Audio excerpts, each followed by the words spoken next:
Vous savez, je vais vous donner un petit exemple. À Yerushalayim, il y a ce qu'on appelle la Eda Haredit.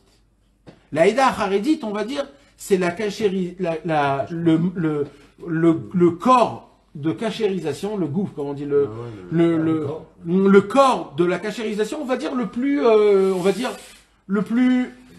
sérieux, froum, le plus, d'accord? Je sais pas maintenant si Bémet, c'est ça, je dis en général, d'accord, en général. Et vous allez voir que jamais le Badat Saïda Haredit, jamais, dans aucun restaurant, nulle part dans le monde, il donne la cachérisation dans des shawarma.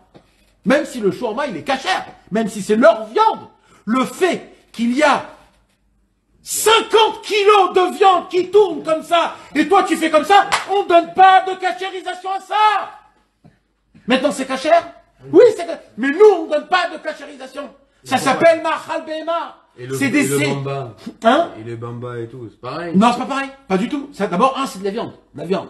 Il y a le truc qui coule, il y a la graisse en haut, il y a le zzz, il y a le... c'est pas pareil du tout qu'un bamba quand même. Maintenant, plus que ça, s'il y a par exemple... C'est plus naturel. C'est pas le ignan de la naturelle, c'est le ignan de de voir comme ça une masse de viande et le truc qui coule, c'est vraiment de la efkerout, c'est-à-dire c'est de la... Allez, la chair, comme ils disent, on va chirer. C'est quoi ce mot-là? Même il fait peur, ce mot, tellement il fait... C'est très... Il faut être très adine, comment on dit adine? Il faut être noble, il faut être fin, il faut être pointilleux, oui. Il faut... Mes amis, Bémet, salut. Déjà? Il a le shawarma. C'est quoi? Il a faim. Ouais, tu vois. Non, Bémet, mes amis, Bémet, c'est comme ça. Pourquoi le problème du shawarma, c'est qu'il aurait fallu le cuisiner. À l'époque aussi, ils grillent la viande. Non, mais pas de mettre comme ça autant, et pas que ça tourne, et pas... Tout, de A à Z, il y a un problème dans le shawarma. C'est un vrai problème. Ça veut dire, maintenant, ça veut pas dire que c'est un sourd, je dis pas que c'est interdit. Mais eux, en tant que cachéristes, non, on donne pas. Moi, j'aimerais comprendre leur ça s'appelle de la efkerout. On met pas comme ça autant de viande devant du sang, et on ne propose pas, on fait pas montrer ça aux gens. Donc, tu prends la quantité que tu as besoin, et fais-la. Pourquoi comme ça de cette... Bah oui, rien que de voir. Tu dis, ah là, tu peux mettre le blanc qui est en haut là, qui coule là, s'il te plaît. Tu m'en mets le chouma, le truc, etc. C'est vraiment de la... À l'époque, il n'y avait pas un système comme dans les films, là, ils mettaient la bête dedans. Les Gaulois, pas les Juifs. Les Gaulois. Les Arabes, on prenait un bout de la truc et on donnait...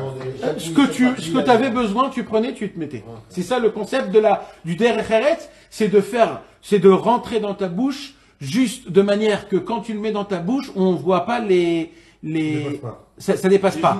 Et on ne rajoute pas tant que tu n'as pas avalé totalement. Oui. Et tu dois mâcher minimum 30 fois. 30, 36 minimum. Hein? Alors chacun, mais au moins... Oui, mais même le principe du restaurant de base. Le principe du restaurant... Tu vas dans ce ignan là. Le Badat Saïda Haredit, il ne donne pas de cachérisation dans des endroits où c'est ouvert la nuit. Où tu peux t'asseoir. Non, le jour, c'est permis pour les gens qui travaillent. Tu ne peux pas rentrer à la maison. Alors il y a des restaurants, tu peux t'asseoir, tu rentres chez toi. Mais le soir, que tout le monde rentre chez soi et que tu sors pour manger dehors, non. Celui qui sort, c'est pour ça, ceux qui ont la Eda Haredit, et c'est ouvert le soir, ils enlèvent les chaises. Ils enlèvent les chaises. Et là, non frérot, sache que non. Parce que c'est ça la réalité, frère. La réalité, c'est fais attention à ce que tu manges. Fais attention à ce que tu manges, parce que tu es ce que tu manges.